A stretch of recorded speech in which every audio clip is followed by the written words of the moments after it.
আরে শোনেন, এখন স্বামী আছে জেলখানাত বন্দি, বাড়ি বউ চলে আছে, ঠিক কিনা? তো এখন এখন একজন মেয়ে মানুষ বলতেছে তার স্বামীকে যান তার পরিবারে খাবার দিয়ে আসেন। এখন ওই বইয়ের স্বামীর উপরে অগাধ বিশ্বাস আছে না নাই? যেরকম আছে না নাই? আমার মতন মৌলানা মোবাইল বন্ধ করে ঘুম পাড়া লাগে, জানেন? দুপুরবেলা মোবাইল বন্ধ করে ঘুম পাড়ি।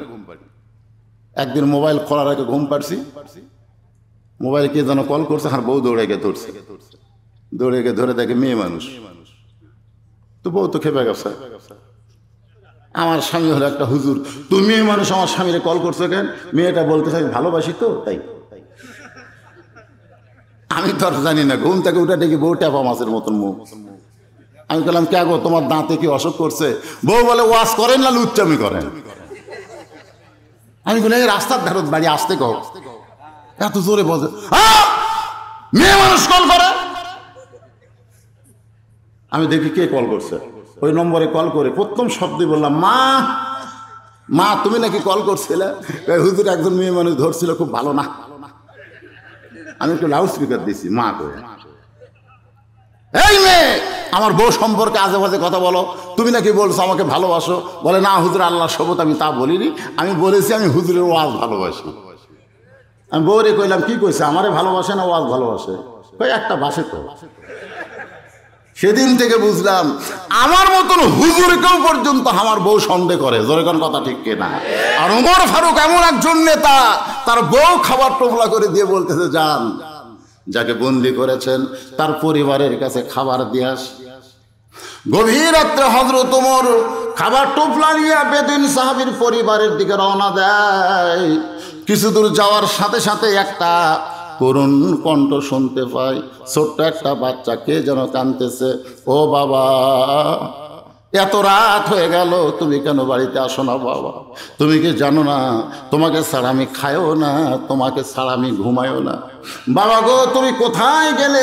এত রাত তো কোনোদিন হয় না, আজকে এত রাত হয়ে গেল তুমি কেন আসতেছ না? ওমর ফারুক বুঝবার পারলেন যাকে কারাগারে বন্দি করছি নিশ্চয়ই এই ব্যক্তির সন্তান হবে। ওমর ফারুক খাবার টোপলা নিয়ে ওই ছেলেটার সামনে গিয়ে বলতেছে বাবু এই খাবার টোপলা নিয়ে তুমি তোমার বাড়িতে যাও, তোমার মা রে নিয়ে তুমি এই খাবার খাও। ছেলেটা বলতেছে পথিক তুমি আসলে একজন ভালো মানুষ, দুনিয়ার কেউ আমার কাছে খাবার নিয়ে আসে নাই, আর তুমি খাবার নিয়ে আসলে, কিন্তু তুমি তো জানো না আমার বাবা ছাড়া আমি কোনোদিন খাইও না, আমার বাবা ছাড়া কোনোদিন আমি ঘুমাই না। ওমর ফারুক ছেলেটার কপালে একটা চুমা দিলেন, এটা কি ছেলে রে, কি ছেলে, বাবা ছাড়া খায়ও না, বাবা ছাড়া ঘুমায়ও না। এখন বউ পাইয়া বাপ মা ছাড়া ওই শাহজাদপুর থাকে, বাসা লিছে, আর বাপ থাকে গ্রামে। জোরে কোন কথা ঠিক কিনা? আপনি জানেন এরকম আছে না নাই? জোরে কোন আছে না? ছোট্ট বাচ্চাটা বলতেছে আমি বাবা ছাড়া খায়ও না, ঘুমাই না।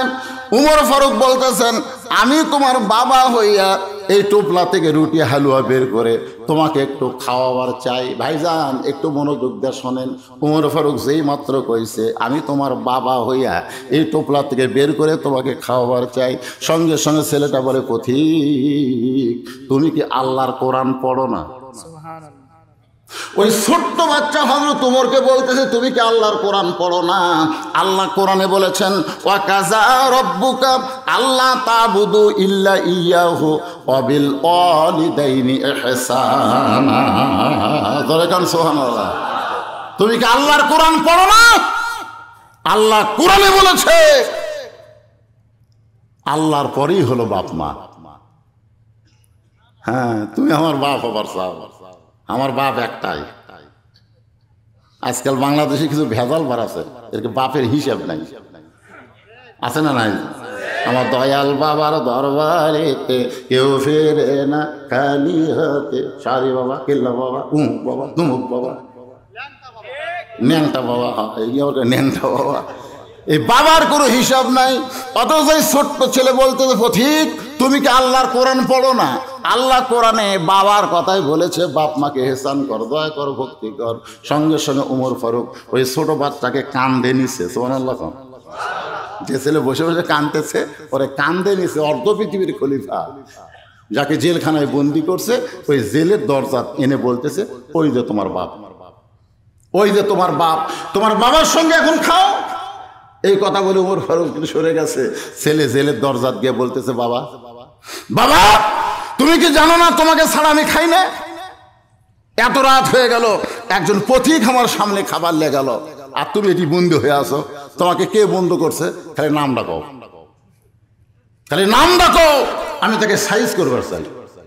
ওমর ফারুক দূরে থেকে হাসতেছে আর মনে মনে চিন্তা করতেছে, এরাই হলো প্রকৃত সন্তান। বাবার কষ্ট দেখলে এরা সহ্য করতে পারে না। জোরে কোন কথা ঠিক কি না? আপনারা বলেন তো, প্রকৃত সন্তান কারা?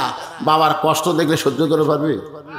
দরকার হলে বউ পাল্টাবেন, কিন্তু বাপ পাল্টাবার পারবেন না। কথা কন্যা করে, এই কথা কন্যা করে। বাংলাদেশে বইয়ের অভাব আছে, হ্যাঁ? সব সময় আপনার কান গরম করতেছে, আপনার বাপ ভালো না, আপনার মাও ভালো না, তোর মাও তোর বাপ। ওটা কোনোদিন কয় না, ওটা কোনোদিন কয় না।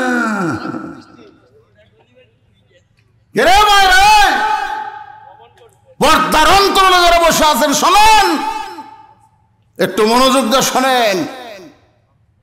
স্বামী যদি প্রকৃত সন্তান হয়, স্বামীর সামনে তার বাপ মায়ের কোনো খারাপ কিছু বললে তারা সহ্য করতে পারবে না। জোরে কোন কথা ঠিক কি না? আর আমরা বইয়ে ঝাঁকাইতে, বউ ঝাঁকাইতে। দেশে আইলো কলিকাল, ভেড়া চাটে বাঘের ঘাল। মাকে বলে কুটনি বুড়ি, বউ সোনার চান গো, বউ সোনার চান। একটু মনোযোগ দিয়ে শোনেন। ওমর ফারুক দূরে থেকে দাঁড়িয়ে মুচকি মুচকি হাসতেছে, কারণ ছেলেটা বলতেছে, বাবা একটা বার খালি তার নাম কন, আমি তাকে সাইজ করব। আপনারা বলেন তো, ওই ছোট্ট বাচ্চাকে উমরকে সাইজ করবার পারবি? এজরকম পারবি, কিন্তু এর নাম হলো ভালোবাসা। খালি নামটা বলেন। সঙ্গে সঙ্গে বেদুইন সাহাবী বলতেছে, বাজান যেই লোকটা আমাকে বন্ধ করেছে সে একজন সাধারণ মানুষ না, সে হলো একজন মহামানব। নামটা হলো তার হযরত ওমর। যেই বলছে হযরত ওমর, সঙ্গে সঙ্গে বেদুইন সাহাবীর সন্তান ওই জেলখানার দরজায় বসে বলতেছে, বাবা আপনি অত্যন্ত খারাপ মানুষ, আপনি তো খুব খারাপ। এখনই কি বললো? খালি নাম কোন, নাম কোলে সাইজ করবে। যে নামটা কইছে সঙ্গে সঙ্গে বলতেছে, আপনি অত্যন্ত খারাপ মানুষ। কারণ যে মানুষটা আপনাকে বন্দি করেছে সেই মানুষ তো সাধারণ কোনো মানুষ না। যে লোকটার কান্দর চড়ে আসলো তাকে চিনি না, খালি নাম শুনে বলতেছে সেই লোকটা সাধারণ মানুষ না। আপনারা বলেন তো কারণ কি? মহব্বত না, কারণ হলো ওই বাবাই, যে বাবা জেলখানাত বন্দি আছে, ওই বাবাই ছেলের কাছে গল্প করছে, আল্লাহ আমাকে একজন প্রেসিডেন্ট দিতে রে, অর্ধ পৃথিবীর খলিফা। আমরা সবাই লাখ টাকা ঘুম পারি, আর আমাকে খলিফা ঘুমাই না। ছেলে গল্প করতেছে, ঘুমিয়ে রাখে, ছেলের গল্প করার শোনার লাগে না? এখন তো মোবাইল থেকে থেকে ঘুমাই। আমাকে মা বলতেছে, হুজুর আমার এক ছেলে হচ্ছে, হুজুর এই মোবাইল ছাড়া খায়ও না, যখনই কান্দে মোবাইল চালু করতে হবে। আমি বললাম, কে মা তুমি সত্যি করে বলো তো, এই ছেলেকে তোমার নর্মালে হসে না সিজার করা? ঠিক আছে হুজুর সিজার করা। আমি সেই জন্যই, কারণ সিজার করার বাচ্চা 2.5 দিন পরে হবে, কিন্তু টাকা পয়সার লোভে ডাক্তার 2.5 দিন আগেই বার করছে। বার করে দেখার ঘুমি ভাঙ্গেনি, তখন পাও ধরে এরকম ঘুরে, যেই ঘুরাই ই করে একটা ঝাঁকি মাথাত লাগে, ওই ঝাঁকি খাইয়া ওই মোবাইল ছাড়া কিছুই বোঝে না।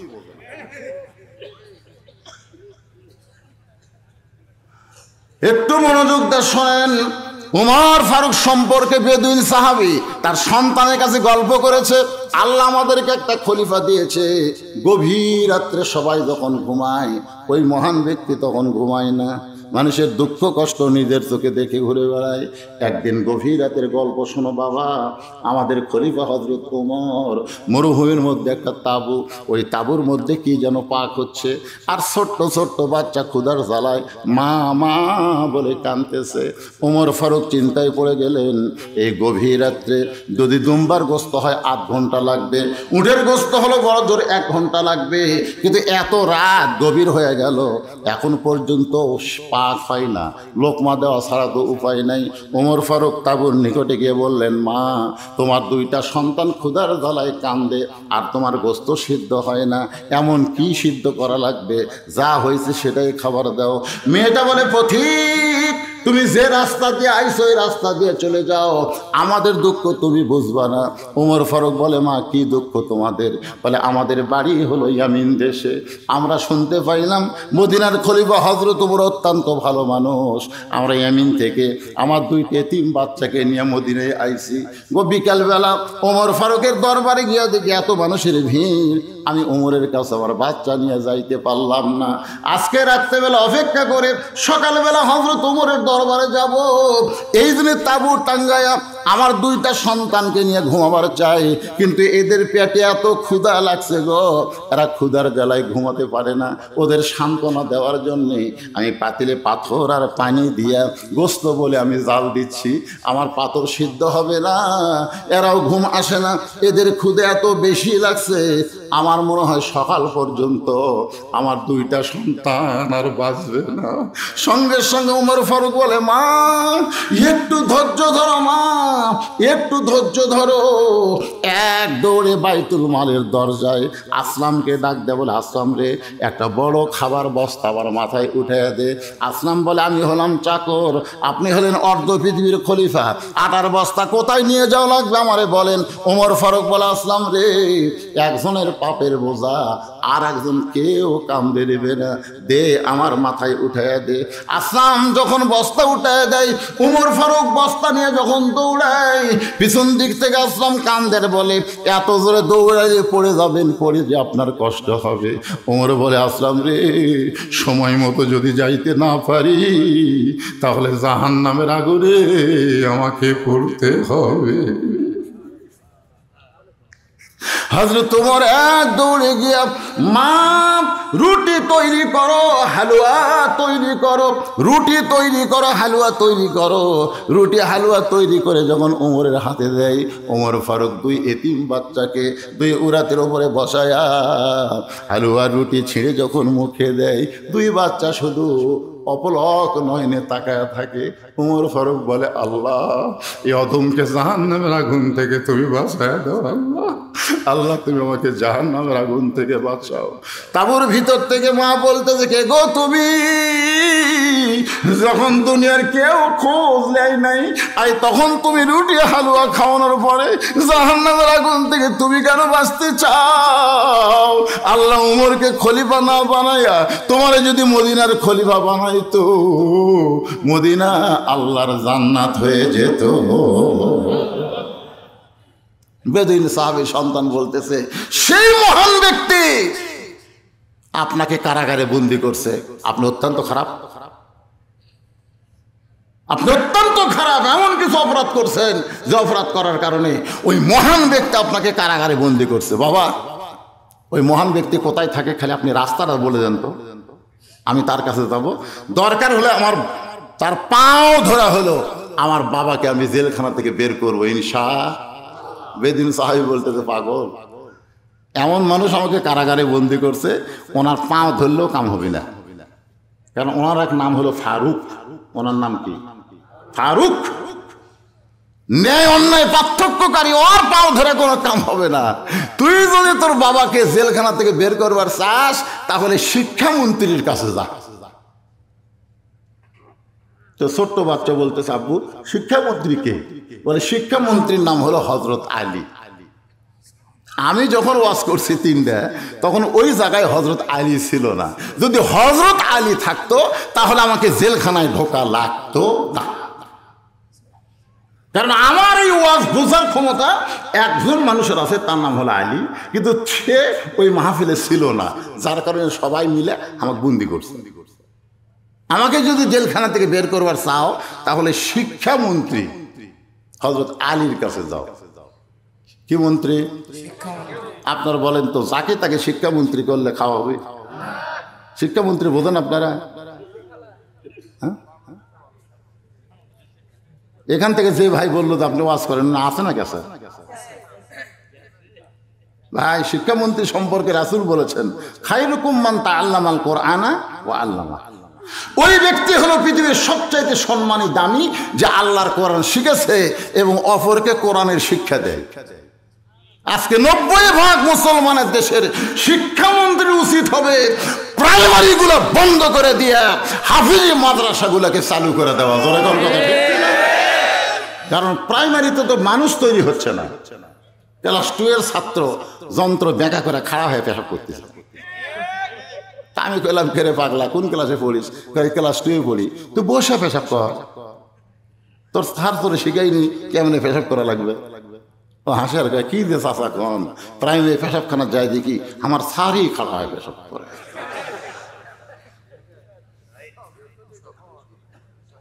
আর স্যারই খাড়া হয়ে পেশাব করে, মাস গেলে 50,000 টাকা বেতন পায়।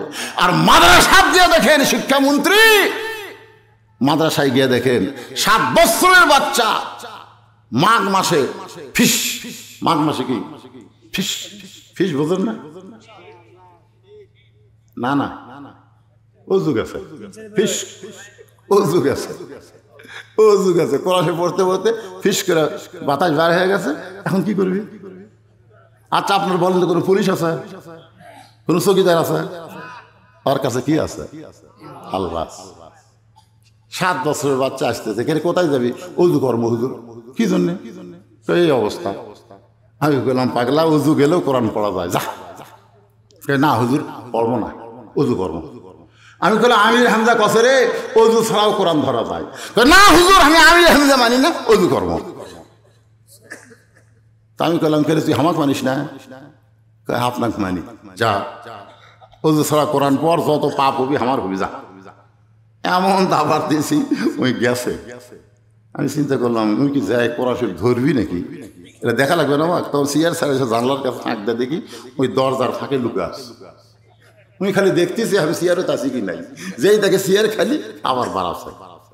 আমি তুই আবার বাড়াইছিস কেন? বলে হুজুর আপনি আমার মালসার তাই বাইর করে দেন, লায়াবুসুহিল্লাল মুতাহারুন। আমি ততক্ষণ পর্যন্ত কোরআন ধরতে পারবো না যতক্ষণ পর্যন্ত আমি ওযু না করবো।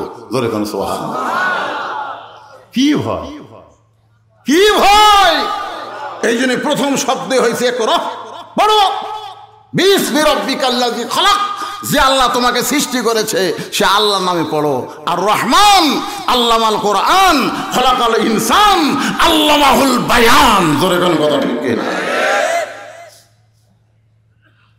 যদি আমাকে জেলখানা থেকে বের করবার চাও তাহলে শিক্ষামন্ত্রী হযরত আলীর বাড়িতে যাও। এই দেখো উত্তর দিকে, উত্তর দিক থেকে সামনে যায় আবার পূর্ব দিকে, ওই জায়গায় গেলে শিক্ষামন্ত্রীর বাসভবন। শিক্ষামন্ত্রী কি বাড়ি না বাসা? আপনাকে কি মনে হয়? আপনি হজ করেন না ভাই? ফাতেমার বাড়ি দেখেন? ফাতেমার বাড়ি দেখেন না? হজ করছে, ফাতেমার বাড়ি দেখার কথা বলছে। আসলে আমাদের কতগুলো লোক হজ করবার যায়, যায় তো কিছুই করে না, খালি কাবাতে আর মদিনা নামাজ পড়ে আর যায় নামাজ পড়ে, খালি যায় নামাজ খুরবা খেজুর, এই তসবিহ, এই আতর। আমি গেলাম ফিরে, এগুলা বাংলাদেশে নাই। বিশ্বাস করেন মদিনার যে নামাজ, যে যায় নামাজ মদিনাত পাওয়া যায়, সেই যায় নামাজে আমাদের বগুড়া বড় মসজিদে পাওয়া যায়। একই যায় নামাজ। কিসের কম বাড়ায়, কিসের কম বাড়ায়?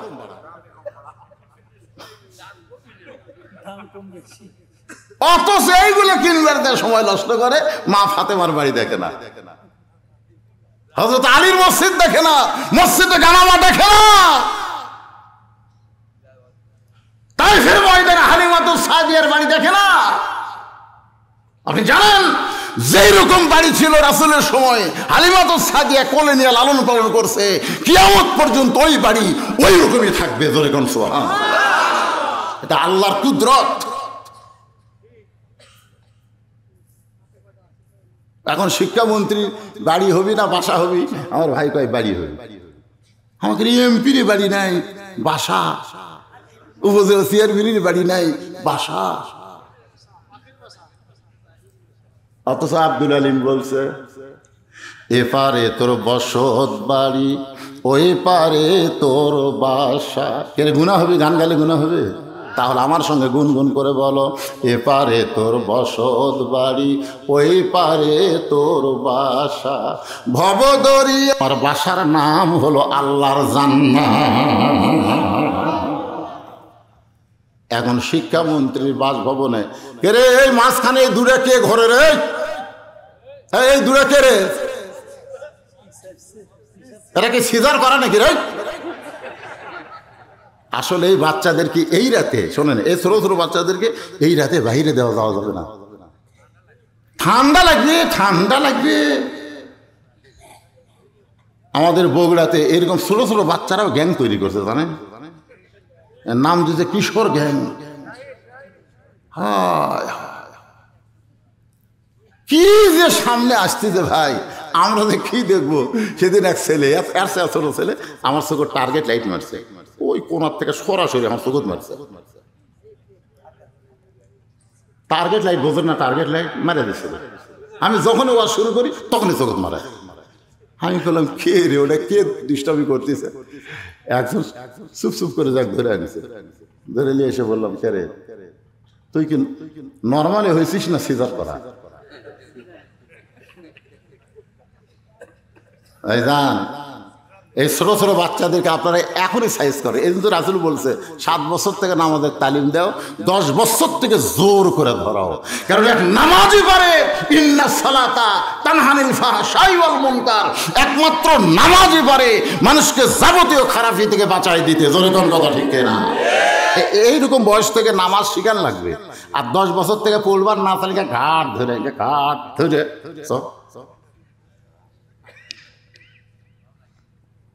এটা কি আমার কথা না আল্লাহর কথা? একটু মনোযোগ দিয়ে শোনেন। ওই বেদুইন সাহাবীর ছোট্ট সন্তান শিক্ষামন্ত্রীর বাড়ির দিকে রওনা দিলেন। শিক্ষামন্ত্রীর বাড়ির কাছে এসে দেখে 2 জন যুবক দাঁড়িয়ে আছে।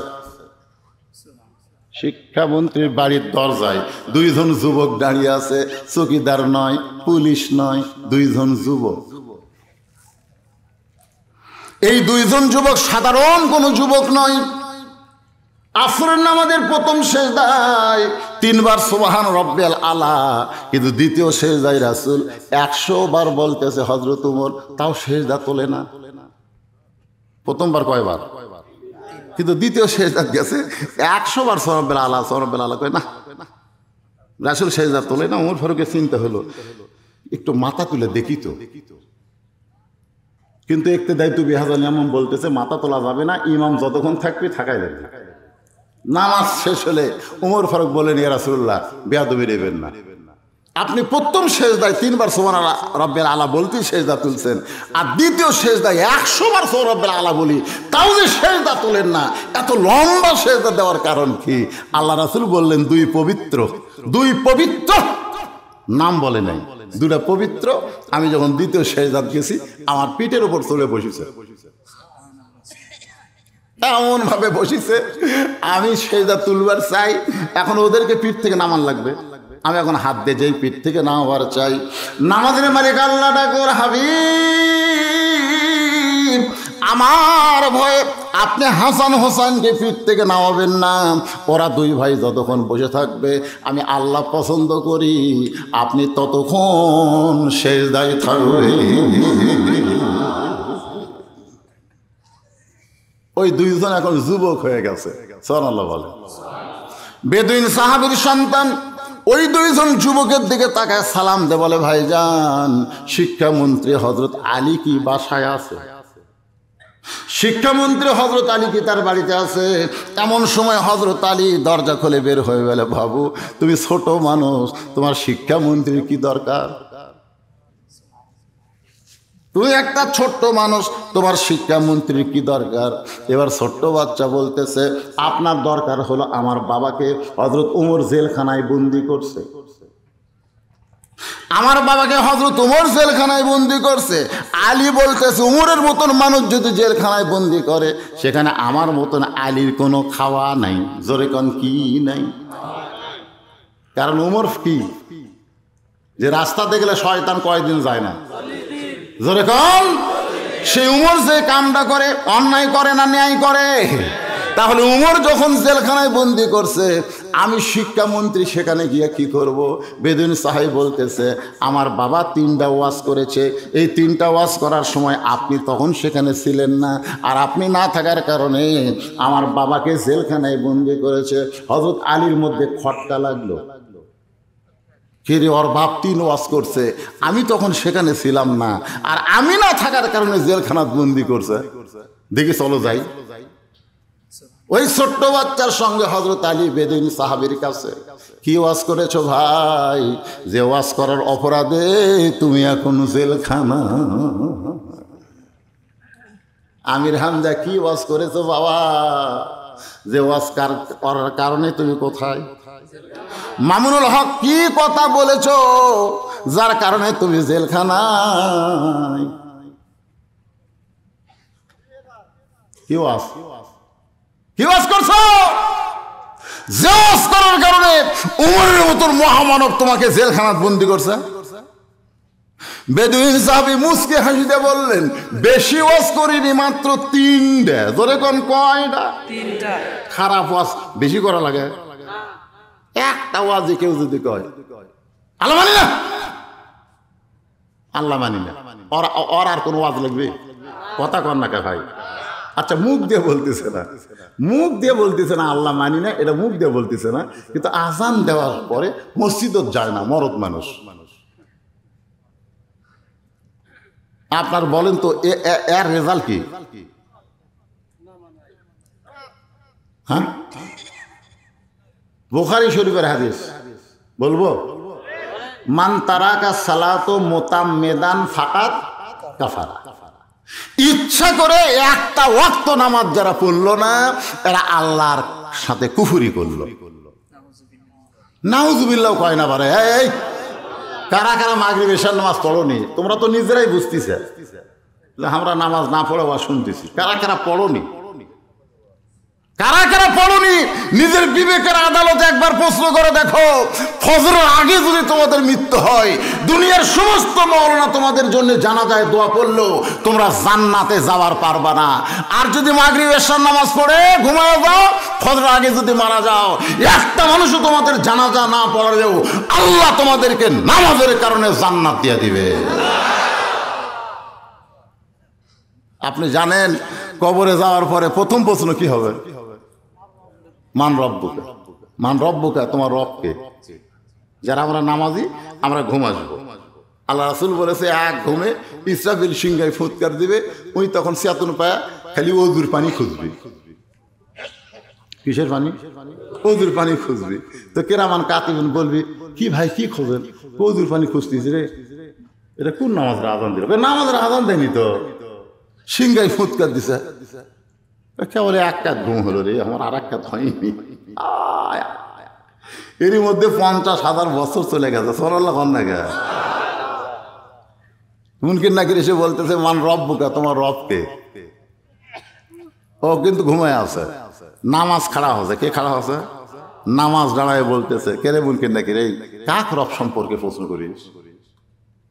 এই লোকটাকে যে রব সম্পর্কে প্রশ্ন করছিস, ই জীবনে কত রাকাত নামাজ পড়ছে তুই হিসাব করছিস? মুরগির নাকির কয়, না আমি তো রাকাতের হিসাব নাই। ই কত ওয়াক্ত নামাজ পড়ছে হিসাব করছিস? সেই হিসাব তোমার নাই। মসজিদ ঢোকার সঙ্গে সঙ্গে নিয়ত করে বলছে আলহামদুলিল্লাহি রাব্বিল আলামিন, রুকুতে গিয়ে বলছে সুবহান রাব্বিল আযীম, সিজদাত গিয়ে বলছে সুবহান রাব্বিল আলা। এতবার রব রব রব রব করে আসে কবরের মধ্যে কার আমি ঘুম পাড়তেছে, আর তোরা প্রশ্ন করিস মান রব্বুকা, তার মানে? মুনকির নাকির বলবে, আল্লাহ তোমার বান্দাক মান রব্বুকা প্রশ্ন করার সাথে সাথে নামাজ যে খাবার খেপছে, আমরা এখন কি করব? আল্লাহ বলতেছে যে নামাজ নিয়ে কবরে আছে, ওর মান রব্বুকার উত্তর দেওয়া লাগবে না, নামাজ থাকার কারণে ওর উত্তর অটোমেটিক হয়ে গেছে। ধরে কোন সুবহানাল্লাহ। আর নামাজ না পড়ে তারা কবরে যাচ্ছেন, কি মনে কষ্ট লিখছেন? কারণ মাহফিলটা হলো মসজিদের উন্নয়ন কল্পে। মসজিদের উন্নয়ন মানে মসজিদ দোতলা না। হুজুর এত মুসল্লি হয়, হুজুর একতলা তার হচ্ছে না, দোতলা করা লাগবে। তো দোতলা করা লাগবে, ফজরের খবর কি? এক কাতারে হয় না। জোহরের খবর কি? শাহজাদপুর বাজারত গেছে। আসরের খবর কি? কাজ কামের দিন। মাগরিবের খবর কি? কোনো মতে। এশার খবর কি? ফজরও যায়, এশাও তাই। তো মসজিদের মধ্যে কয় কাতার? 9 কাতার। তো এখন পর্যন্ত এক কাতারের মুসল্লি হয় না, তুমি দোতলা করবে কেন? তখন বলতেছে ও যে হুজুর জুমার দিন সবার শেষে আগে যায়, ওরকে জন্য দোতলা করা লাগবে। আপনারা বলেন তো যে নামাজের হাদিসগুলো আমি বললাম, এর মধ্যে কি জুমার নামাজ না 5 ওয়াক্ত নামাজ? 5 ওয়াক্ত নামাজ। একটু মনোযোগ দিয়ে শোনেন, আমার মায়েরা বোনেরা যারা পর্দায় আছেন, এরা ভাবতে যে হুজুর আপনি কি আমাদের ওয়াজ করবেন না? মা বোনদের ওয়াজ কিন্তু বেশি না, সামান্য কয়েকটা ওয়াজ আমল করলে মা বোনদের জন্য 8টা জান্নাতের দরজা আল্লাহ খুলে দিবে। 1 নম্বর হলো নামাজ, 2 নম্বর রমজান মাসের রোজা, 3 নম্বর সতীত্বের হেফাজত পর্দা, আর 4 নম্বর স্বামীর কথা মতো চলা। গভীর রাত্রে ফাতেমা আলীর বুকের মধ্যে মাথা ঢুকে কাঁদতেছে। আলী বলে ফাতেমা কান্দো কেন? বলে কান্দার কারণ হলো আল্লাহ আমার দোয়া কবুল করছে। আলী বলে পাগলি নাকি? দোয়া কবুল করলে মানুষ আনন্দ পায়, আর তোমার কান্দার কারণ? ফাতেমা বলে স্বামী গো, আমার দোয়া কি আপনি শুনবেন না? বলে কি দোয়া? আমি সবসময় দোয়া করেছি আল্লাহ পর্দার মধ্যে আমার মৃত্যু দিও। আল্লাহ তাআলা পর্দার ভিতরে আমার মৃত্যু দিবে। আলী বলে ফাতেমা, যেই মানুষটা সারা জীবন পর্দা করেছে সেই মানুষটা পর্দার মধ্যেই মারা যাবে, এইটা শোনার পরে তুমি কান্দো কেন? বরং তুমি খুশি হও। ফাতেমা বলে স্বামী গো, আমার সেই মৃত্যু কবে হবে সেটা কি শুনবেন না? আলী বলে মৃত্যুর খবর একমাত্র আল্লাহ ছাড়া কেউ জানে না। ফাতেমা বলতেছে আল্লাহ যদি জানাই। আলী বলে ফাতেমা কি বলবার চাও? ফাতেমা বলতে স্বামী গো, আজকে গভীর রাত্রে ফাতেমার মৃত্যু হবে। গাছের গোড়া কাটলে গাছটা যেমন ঠাস করে পড়ে যায়, হয়তালি তেমনি পড়ে গেলেন ঘরের মাঝায়। মা ফাতেমা মুস্কি মুস্কি হাসতেছে। যিনি গভীর রাত্রে মৃত্যুবরণ করবে তিনি হাসতেছেন। স্বামীর মাথাখানা উড়াতে নিয়ে কপালে একটা চুম্বন যা বলে স্বামী গো, এমন দুর্বল হলে আমার 3টা চাওয়া কে পুরা করবে? আরে কান্দের বলে ফাতেমা, দুনিয়ার জীবনে গরিব ছিলাম বলে তুমি কিছুই চাইলা না, আর মরার পরে কি চাইবা? ফাতেমা বলে 1 নম্বর চাওয়া হলো আমার লাশটা রাতের বেলায় দাফন করা লাগবে, দিনের বেলা কবর দিলে আমার পর্দার খেলাপ হবে। আমার 2 নম্বর চাওয়া হলো আমার কোনো জানাজার ব্যবস্থা করবেন না। আমার 3 নম্বর চাওয়া হলো আমার লাশটা কিন্তু খাটনিতে তুলবেন না। আমি ফাতেমার দেহের ওজন কত এটা পরপুরুষ বুঝতে পারো, আমি ফাতেমা এটা চাই না। ওগো স্বামী, যদি আমার বাবা থাকতো দুনিয়ায়, মরা মেয়ের লাশের খাটনি বাবা কান্দে নিলে কোনো সমস্যা নাই। আমার হাসান হোসেন যদি বড় হইতো, মায়ের লাশের খাটনি কান্দে নিবার পারতো, কিন্তু বাবা 6 মাস আগে দুনিয়া থেকে বিদায় নিছে। এত ছোট হাসান হোসেন পারবে না। আপনি আমাকে কান্দে করে নিয়ে জান্নাতুল বাকির পূর্ব কোনায় সবুজ রঙের বাতি জ্বলবে, ওই বাতি বরাবর আমাকে একটু দাফন করবেন। হযরত আলী ফাতেমাকে দাফন করার পরে আল্লাহর কাছে বলতেছে, আল্লাহ দুনিয়ার জীবনে শান্তি দেওয়ার পারিনি, অথচ ফাতেমা আমারে কোনোদিন কষ্ট দেয়নি। আমি আজকে তোমার কাছে বলি, এই ফাতেমারে তুমি কবুল করে নাও, এই ফাতেমারে কবুল করে নাও। বলার সঙ্গে সঙ্গে আলী তাকায় দেখে সামনে কয়েকটা পুরাতন কবর দেখা যায়। এই মাত্র ফাতেমার কবর দিছে, সেই নতুন কবর আর নাই। গোটা জান্নাতুল বাকি দৌড়ায় বলে ফাতেমার কবর, এখনই কবর দিলাম, সেই কবর কোথায়? কে যেন ডাকতে বলে আলী রে, ফাতেমা পর্দা নিশি, আমি আল্লাহ জোহরা ডিগ্রি দিয়া ফাতেমার কবরকে কিয়ামত পর্যন্ত পর্দা করে দিয়েছি। আমার মায়েদের জন্য ওয়াজ হলো, মা নামাজ যদি কম পড়েন কোনো সমস্যা নাই, রোজা যদি কম করেন কোনো সমস্যা নাই, স্বামীর কথা মতো যদি পুরোপুরি চলবার নাও পারেন তাও তেমন সমস্যা নাই, কিন্তু পর্দা যদি না মানেন সব শেষ। কথা কন না কেন? পর্দা যদি না মানে সব শেষ। নারীরা শোনেন, 1 নম্বর হলো পর্দা। মা বোনেরা মরে গেলে 5 কাপড় দেয়, এরা বোঝে না কেন? কিরে মরিয়া গেলে 5 কাপড়, যখন আমাকে কেউ দেখবি না তখন দেয় 5 কাপড়, আর যখন আমাকে চাই থেকে দেখবি তখন কয় কাপড়, বোঝেন না? মরে গেলে আমাকে এলাকার খাটনি পর্যন্ত চাদর দিয়ে ঢাকে, জানেন? সবাই বলে মেয়ে মানুষের লাশ দেখা যায় নাই, মেয়ে মানুষের লাশ দেখা যায় না, কিন্তু জেতা দেখা যায় আছে।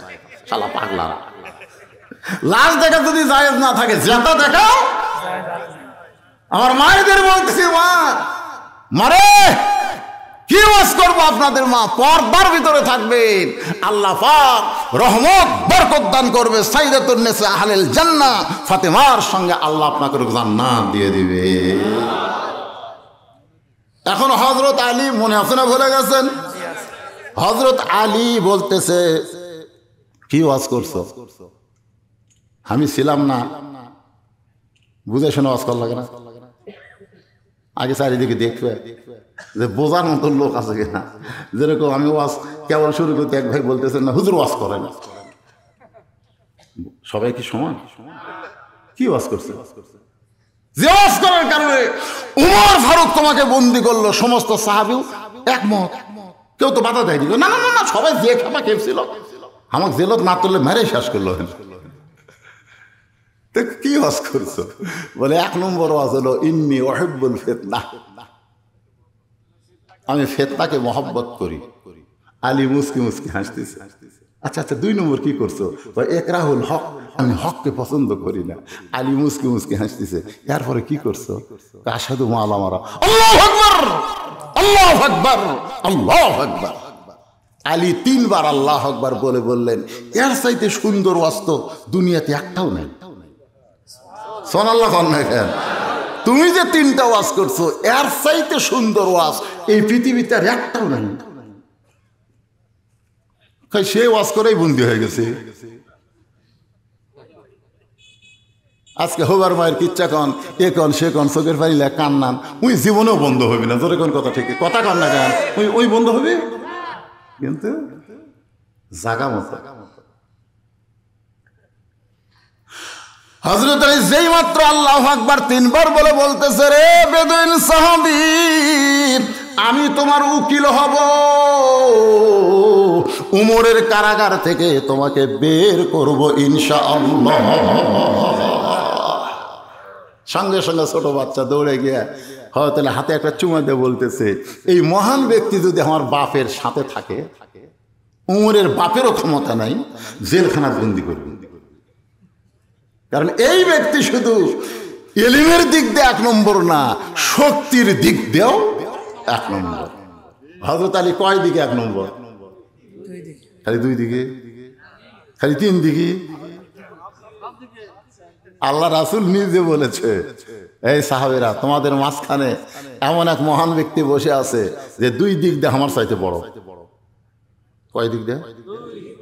সাহাবীরা কয়, হুজুর আপনি কোন কি? ওরা ফায়না লেখা জিকরা, আপনার চাইতে বড় পৃথিবীতে কেউ আছে? তোমরা মানো বা না মানো, আমি মানি রে।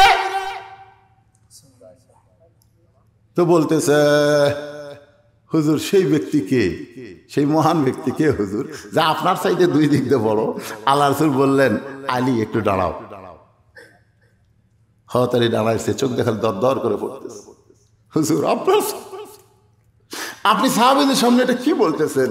রাসূল বলতেছেন, আলী বাবা আদম থেকে আমি নবী পর্যন্ত যত নবী, সমস্ত নবীর বউয়েরা হয়তো জান্নাতে যাবে, কিন্তু জান্নাতে নারীদের নেত্রী কোন নবীর বউ হওয়ার পারবে না। কিন্তু আল্লাহ তোমাকে একটা এমন বউ দিয়েছে আলী, যে বউটা হবে জান্নাতি নারীদের নেত্রী। জোরে কোন সুবহানাল্লাহ। বউয়ের দিক দিয়ে তুমি আমার চাইতে ভাগ্যবান রে। আমার বউ খাদিজা জান্নাতি হবে, কিন্তু জান্নাতি নারীদের নেত্রী তোর বউ হবি রে, তোরই বউ। বাবা আদম থেকে আমি নবী পর্যন্ত যত নবীর সন্তান নবী হওয়ার পরে জান্নাতি হওয়ার পরে, কিন্তু জান্নাতি যুবকদের সর্দার কোন নবীর সন্তান হতে পারবে না। জান্নাতি যুবকদের সর্দার হবে আলীর সন্তান হাসান আর হোসাইন। আলী রে, বাপের দিক দিয়ে তুই 1 নম্বর রে, স্বামী হিসাবে কয় নম্বর? বাবা হিসাবে আমি নবীর চাইতে তুই 2 দিক দিয়ে বলো রে। আল্লাহ রাসূল বলেছেন, আনা মাদিনাতুল ইলমে ওয়া আলী ও বাবুহা, আমি যদি ইলমের শহর হই, আলী হচ্ছে তার দরওয়াজা। সুবহানাল্লাহ না কেন? একই দস্তরখানাত খাচ্ছে আবু বকর, উমর, ওসমান, আলী, আরো সাহাবীরা। আল্লাহ রাসূল খুরমা খেজুর খাচ্ছে আর আলীর সামনে খপ করে বিচি রাখতেছে। আলী দেখতে পাচ্ছে, মানে এমনভাবে রাসূল থই, আলী দেখার আগে দিয়ে দেয়। আলী হয়তো খাচ্ছে, ছেড়ে দিচ্ছে। কিছুক্ষণ পরে রাসূল বলতেছে, দেখো আলীর পেটে এত খিদে, একলাই কতগুলো খুরমা খেজুর খাচ্ছে, দেখছো বিচি ঠিক হয়ে গেছে। আলী বলতেছে, আসলে আমার পেটে খিদে বেশি, এই জন্যে আমার সামনে অনেক বিচি। কিন্তু তোমরা বলো তো সাহাবীরা, কার ক্ষুদা বেশি, যে বিচি বাইর করা খায় না বিচি সহ খায়? তখন সাহাবীরা বলতেছে, যার বেশি ক্ষুদে তাই বিচি বাইর করার টাইমই পাবি না, বিচি সহ খাবি। দেখো রাসূলের সামনে একটাও বিচি নাই, এত খিদে লাগছে বিচি বাইর করাকে তাল পায় না। আল্লাহ রাসূল বলেন, ওঠ ওঠ ওঠ। যেই হযরত আলী উঠেছে, রাসূল বুকের মধ্যে নিয়ে বলতেছে, আনা মাদিনাতুল ইলম ওয়া আলিউ বাবুহা। জোরে কোন সুবহানাল্লাহ। জিহাদের ময়দানে মুসলমান যখন বলতে যে কি করব, কোন দিক দিয়ে যাব, হযরত আলী পাগলের মতন যুদ্ধ শুরু করে দিলেন। এমন যুদ্ধ করতেছেন, শত শত কাফের হযরত আলীকে লক্ষ্য করে রওনা দিলেন। সবাই বলতেছে, আলীকে যদি কাত করা যায় ইসলাম কাত হবে, আলী কাত না হলে ইসলাম কাত করা যাবে না। সবাই যখন তীর মারে, আলী ঢাল দিয়ে ধরে, তরবারি মারে, ঢাল দিয়ে ধরে, না ঢাল ভাঙে গেছে।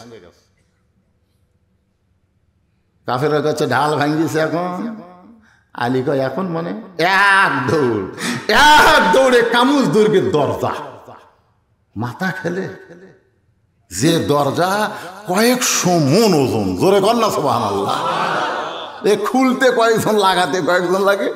ওই দরজা বিসমিল্লাহ করে মারছে, টান টান মারছে, হাতত চলে যাচ্ছে। কাফের এই মানুষ হইরে মারছে দৌড়, যার যা আসবে তুই মারছে দৌড়, জোরে কর না সুবহানাল্লাহ। আসাদুল্লাহিল গালিব, সেই হযরত আলী বলতেছে, তোমার কোনো টেনশন নাই, তুমি যে 3টা ওয়াজ করছে, আর চাইতে ভালো ওয়াজ পৃথিবীতে নাই। ওমর ফারুক তোমাকে জেলখানায় বন্দি করছে, আমি তোমার উকিল হব।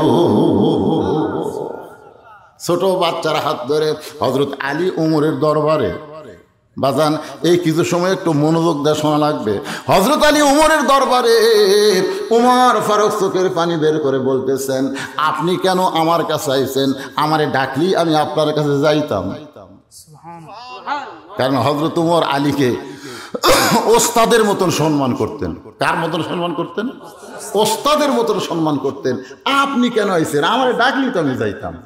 বলে আমি আসিনি, এই ছোট বাচ্চা আমাকে ধরে লিয়াচ্ছে। ছোট বাচ্চা দৌড়ে গিয়া ওমর ফারুকের কপালে একটা চুমা খাচ্ছে। ওমর ফারুকের কপালে কি একটা চুমা খাচ্ছে। আলী বলতেছে, কে রে? এই লোকটা তোর বাপক ধরে জেলখানা আটকে থছে, আর তুই সেই লোকটার কপালে চুমা দিলি। ছোট বাচ্চা বলতেছে, আপনি জানেন না, এই মহামানব গভীর রাত্রে আমার কান্দত করে। সুবহানাল্লাহ, জোরে কও।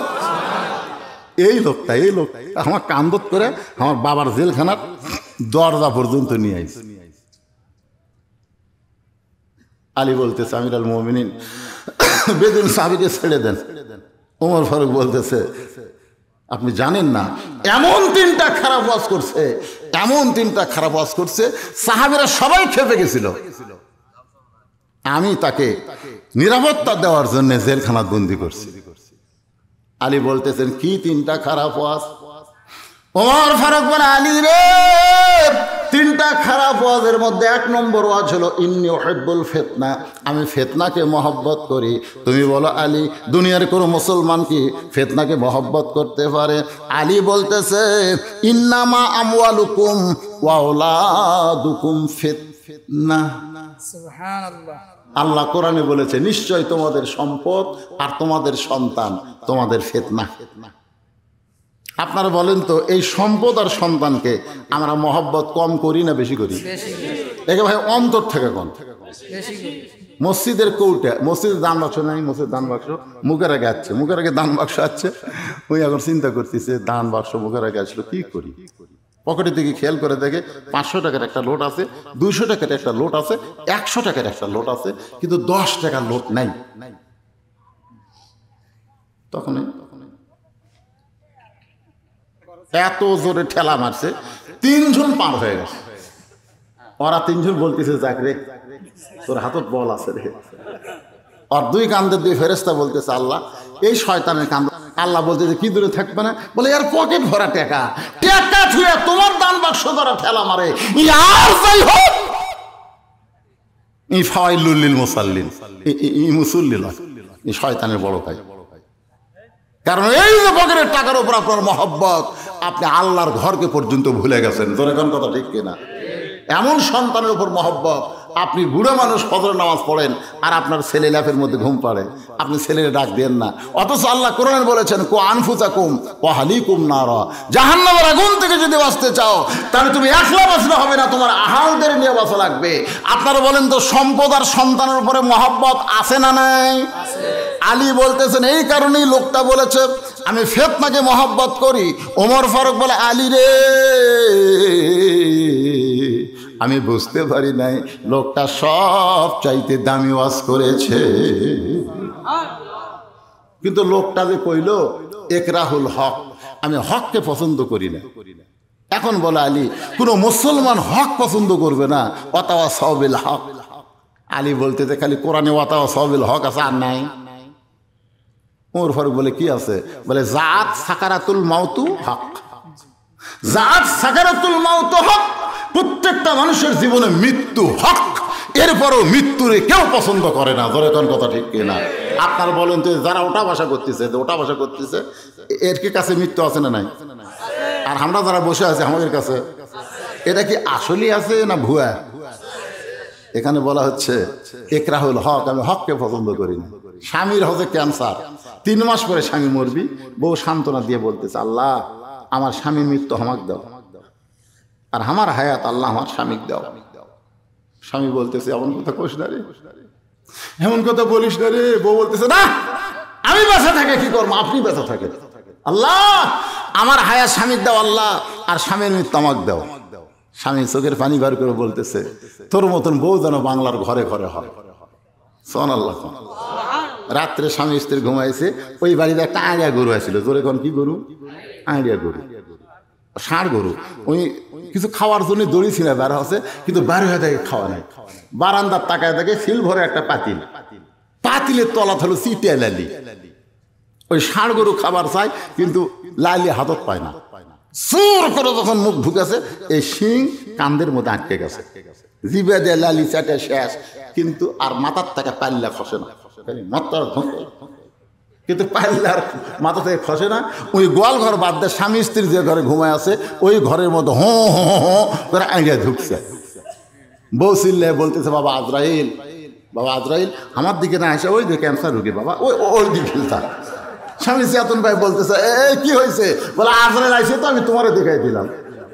স্বামী কয় কেন তুই দিনের বেলা কইলি আপনার হায়াত আল্লাহ, আপনার মৃত্যু আল্লাহ আমাকে দেখ, আমার হায়াত আল্লাহ আপনাকে দেখ। ভাই মৃত্যুর কথা মুখে বলা যায় কিন্তু অন্তরে মৃত্যু কেউ কামনা করে না।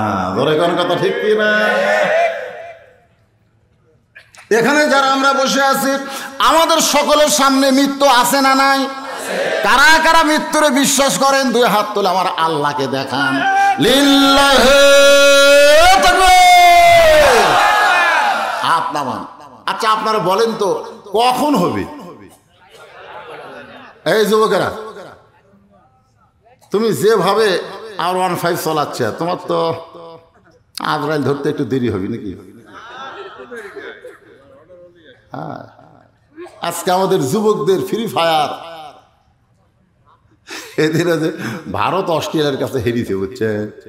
হেরার পরে আমার এলাকার যুবকেরা একটা মিছিল বার করছে। আমি পেয়ে এটা কিসের মিছিলটা? আমাকে হুজুর ভারত অস্ট্রেলিয়ার কাছে ভারত হেরিছে হুজুর। তো ভারত হেরিছে তোর কে কেন জানিস না কেন পাগল? এই ভারত বাংলাদেশ স্বাধীন করে দিছে রে। এই ভারত পেঁয়াজ বন্ধ করে দিলে আমাকে পেঁয়াজের দাম 200 টাকা যায়। এই ভারত আমাদের প্রতিবেশী, ওরা ঠকলে তোরা দুঃখ করবি। তখন কয় হুজুর আপনি কি ভারতের লোক নাকি? ওর চোখ খালি লাল করে হেলে যায়। হ্যাঁ খেলে কি রে? কিছুদিন আগে ভারত ইন্ডিয়ার কাছে ঠকছিল হুজুর। ও সেই দিন ভারত টাইগারও যে ওরা একটা ওই টাইগার বানাচ্ছে, ওই টাইগারও খেলো। মানে টাইগারও মারা মানে কি? আমাদের বাংলাদেশের এরা কি এরকে বুকত কিসের ছবি আছে? টাইগারের ছবি আছে না নাই? ধরে কর ওই টাইগারও করা লাঠিতে পিটতিছে, ওই রাগ ধরেছে বাংলাদেশ কেড়ে আমাকে টাইগারও হেরে গেছে দেখে পিটলু। দেখি তোরা হেরিস কিনা, ওরা ওর অস্ট্রেলিয়ার কাছে হেরিছে। আমি কইলাম বাজার এইরকম দুনিয়ার খেলা দেখা খেল তামাশা নিয়ে আনন্দ করে দুঃখ করে কোনো লাভ নাই, কারণ যে কোনো সময় তোমার মৃত্যু হবে। আল্লাহ বলেছেন লা তামুতুন্না ইল্লা ওয়া আনতুম মুসলিমুন, মুসলমান না হয়ে তোমরা কেউ মরো না। মুসলমান হয়ে যদি মরতে চাই, মরার আগে কিছু করার দরকার আছে না নাই? জোরে করা আছে না নাই? আমি আপনাদেরকে তেমন বিরক্ত করব না। আর একটা প্রশ্ন আছে, মারাত্মক প্রশ্ন, আসাদু মালাম এরা, আমি না দেখা জিনিসের সাক্ষী বাড়ি, এর উপরে আলোচনা শেষ করে দিব। তার আগে এই মসজিদের জন্যে যারা মুসলমান হয়ে মরবার চান, আল্লাহর ঘরের জন্যে, আল্লাহর ঘরের জন্যে আপনারা 10,000, 5,000, 1,000, 2,000 যে যা পারেন দিবেন। ভিতরে গামছা রুমাল যাবে 10, 20, 50 সাক্ষী দেওয়া যায়। আমি বলতেছে এটা শুধু বেদুইন সাহাবী না, সমস্ত মুসলমান আমরা কোনোদিন আল্লাহকে দেখিনি, তারপরেও আমরা বলি আশহাদু আল্লাহ ইলাহা ইল্লাল্লাহ, সাক্ষী দেই না আশহাদু আল্লাহ ইলাহা ইল্লাল্লাহ। আমরা কি কোনোদিন আল্লাহ দেখছি? বলেন না। তাহলে না দেখে আল্লাহকে যদি সাক্ষী দিবার পারি, সঙ্গে সঙ্গে হযরত ওমর মেহরাব থেকে এক দৌড়ে বেদুইন সাহাবীর জন্য কারাগারের দরজা খুলে বেদুইন সাহাবীর কপালে চুমা দিয়ে বলতেছে, ভাই আলী না থাকলে আমরা ধ্বংস হয়ে যেতাম। আজকের আলোচনার ভিতর দিয়ে আমি সব কিছু বলার চেষ্টা করছি। আল্লাহ যেন আমাদেরকে আমল করার তৌফিক দেয়। জোরে কোন আমিন। ভাই কারো মন খারাপ হয়েছে? মনে কষ্ট পাইছেন? আমি সব বলার চেষ্টা করছি, কারণ আমার মা বোনদের কথা না বললে হয় না। এখন কতগুলো মা বোনের এরকম আছে, মা বোনেরা সবাই না, 2-1জন মা বোন আছে দেখবেন বাপের বাড়ির ফকির আসলেও কয় আমার চাচা, কয় কি কয় না? বাপের বাড়ির ফকির, গ্রাম সম্পর্কে আমার চাচা হয়। আর নিজের শ্বশুরের ভাই যদি আসে, আপনি কে? আপনার তো চিনি না। এই ধরনের মেয়ে যে ঘরত আছে, সে ঘরে শান্তি আছে না অশান্তি? আমি এইরকম কিছু কথা বলেছি, মায়েরা মন খারাপ করবেন না। আপনি নিজের বাপ মাকে যেমন ভালোবাসেন, শ্বশুর শাশুড়িকে তেমন ভালোবাসবেন।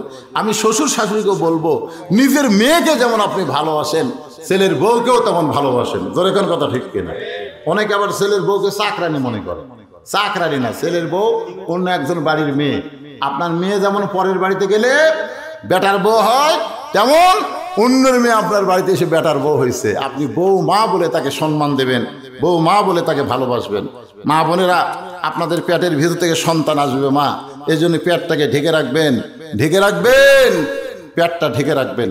পেটের ভিতরে সন্তান, যত নবী আইছে মায়ের পেট থেকে। জোরে কোন কথা ঠিক কিনা? বাপ একজনের বাপ নাই, কিন্তু মাও নাই। ঈসা আলাইহিস সালাম, আদম আলাইহিস সালামের বাপও নাই, মাও নাই, কিন্তু এরপরে সমস্ত নবী, হাফেজ, আল্লাহর ওলি সব মায়ের পেট থেকে আইছে। এই জন্য একটা গান আছে, মায়ের এক ফোঁটা দুধের দাম, কাটিলে গায়েরই চাম, পার জুতা বানাইলেও ঋণের শোধ হবে না, এমন দরদি ভবে কেউ হবে না আমার মা গো।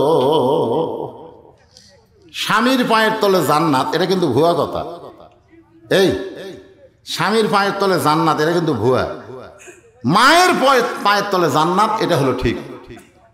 আমি কোরআন হাদিস পড়ে দেখছি, পুরুষের পায়ের তলে জান্নাত নাই, জান্নাত আছে নারীর পায়ের তলে। সেই নারী যদি মা হয়, তাহলে আমাকে মায়ের বিরুদ্ধে বলা যাবে? কথা কন বলা যাবে? বউ, আজকে বউ আছে, কিন্তু 2 দিন পরে ওই বউটাই কিন্তু আবার শাশুড়ি হবে। শাশুড়ি হবে না? হবে না? হবে কি হবে না? এই জন্য একটু বলে দেন কি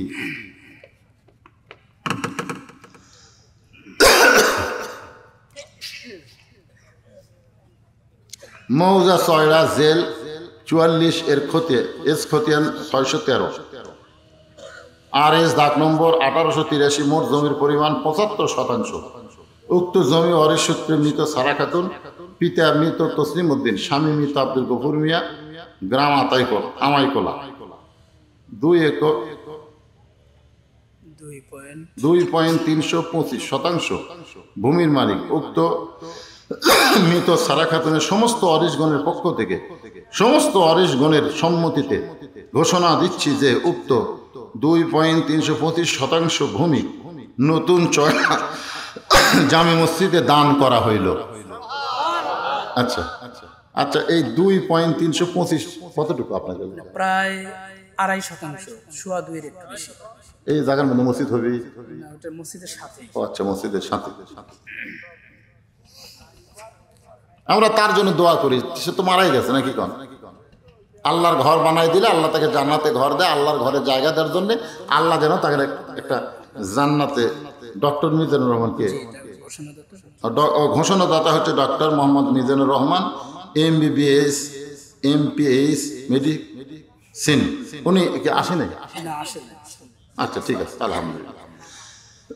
আস্তাগফিরুল্লাহ পড়েন, আস্তাগফিরুল্লাহ রব্বি মিন কুল্লি জামবি ওয়া তুবু ইলাইহি, আস্তাগফিরুল্লাহ রব্বি মিন কুল্লি জামবি ওয়া তুবু ইলাইহি, লা হাওলা ওয়ালা কুওয়াতা ইল্লা বিল্লাহিল আলিয়্যিল আযীম।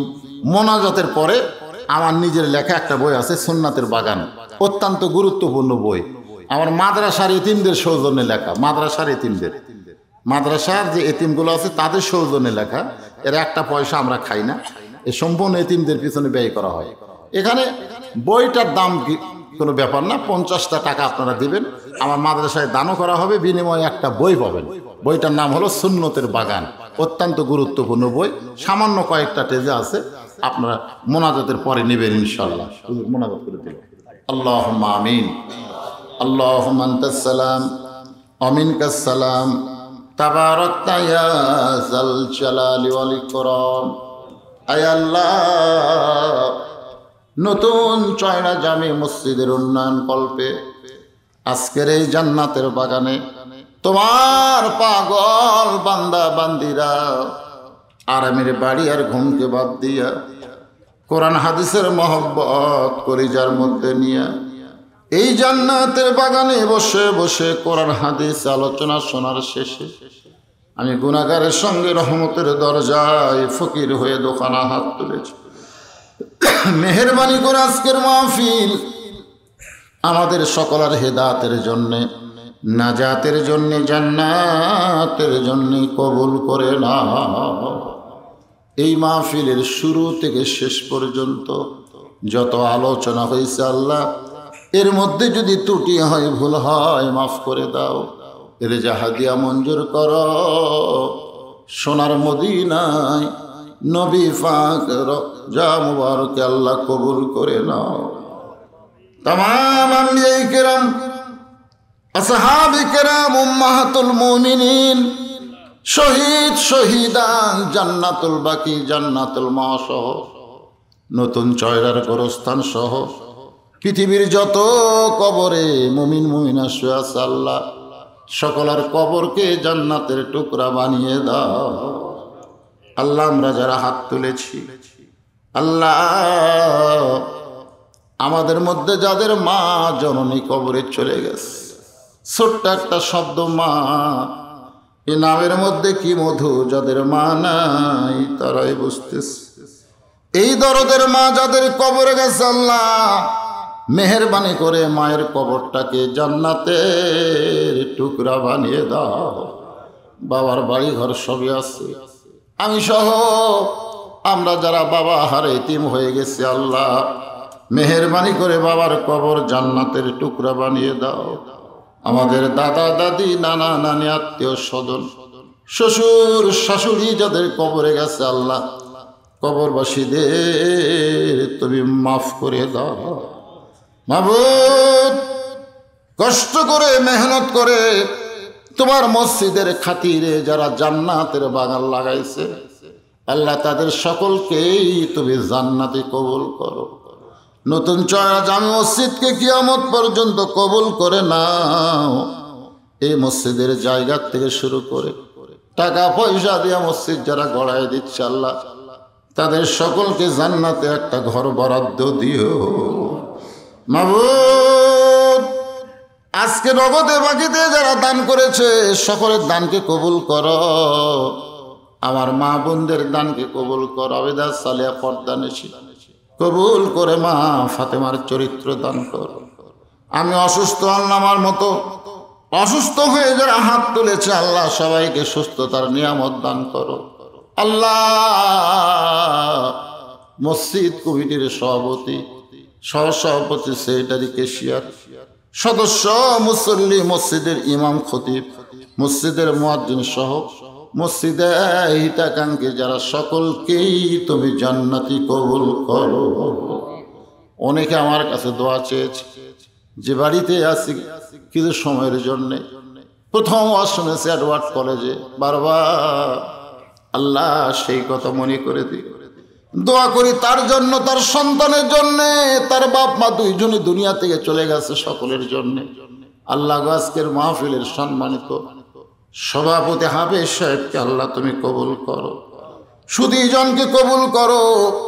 আল্লাহ মাহফিল করার ব্যাপারে যারা সর্বাত্মক সহযোগিতা করেছে, প্রশাসনের পক্ষ থেকে, আল্লাহ এলাকার নেতাদের পক্ষ থেকে সকলকেই তুমি মাফ করে দাও। অশান্ত বাংলাদেশ আমরা চাই না আল্লাহ। যে দেশের জন্য 30 লক্ষ মানুষ জীবন দিয়েছে, সেই দেশটা কারো নজর পড়ুক, এটা আমরা চাই না আল্লাহ। আমরা দেশের সমস্ত ফিতনা ফাসাদ থেকে আল্লাহ আমাদের সার্বভৌমত্বকে হেফাজত করো আল্লাহ। মিলেমিশে মহব্বতে আমরা থাকতে চাই আল্লাহ, সেই তৌফিক আমাদেরকে দান করে দাও। দ্রব্যমূল্য আকাশ গতি ঊর্ধ্বগতিকে নিম্নগতি করে দাও আল্লাহ। রহমত বরকতের দরজা খুলে দাও। একটা মিনিট আমরা যেতে পারিনি, চোখের পারিনি, অন্তত বলতে পারবো আল্লাহ বাইতুল মুকাদ্দাসকে তুমি হেফাজত করো আল্লাহ। ফিলিস্তিনের এত লাশ কবর দেওয়া যাচ্ছে না। সেদিন দেখলাম একটা ছোট বাচ্চার লাশকে কুকুর টেনে নিয়ে যাচ্ছে। আল্লাহ, আব্রাহা বাদশাহ বাইতুল্লাহ ধ্বংস করতে এসেছিল, তুমি আবাবিল পাখি দিয়ে আল্লাহ তুমি বাইতুল্লাহ হেফাজত করেছো। বাইতুল মুকাদ্দাস তো তোমারই ঘর আল্লাহ। এত রক্ত গেল, জীবন গেল আল্লাহ, আমরা তোমার দিকে তাকাই আছি আল্লাহ। তোমার কুদরতি শক্তি দিয়ে ইহুদি এদেরকে দুনিয়া থেকে ধ্বংস করে দাও আল্লাহ। তুমি কোরআনে বলেছো তাব্বাত ইয়াদা আবি লাহাবি ওয়া তাব্বা, তুমি ধ্বংস চেয়েছো আল্লাহ, আমরাও চাই আল্লাহ ইহুদিদের তুমি ধ্বংস করে দাও আল্লাহ, যারা তোমার ঘরকে নাফাক করতেছে আল্লাহ। আল্লাহ তুমি ফিলিস্তিনের মুসলমানকে শহীদ হিসাবে কবুল করো আল্লাহ। গোটা বিশ্বের মুসলমান ফিলিস্তিনের পক্ষে আমরা দোয়া করি আল্লাহ, আমাদের দোয়াটাকে তুমি কবুল করে নাও।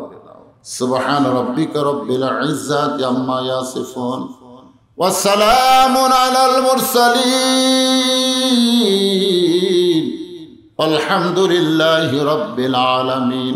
ওয়াজাল আখিরাতি কালিমাতুনা ইনদাল মাউতি লা ইলাহা ইল্লাল্লাহু মুহাম্মাদুর রাসূলুল্লাহ সাল্লাল্লাহু আলাইহি ওয়াসাল্লাম। আসসালামু আলাইকুম ওয়া রাহমাতুল্লাহি ওয়া বারাকাতুহু। যারা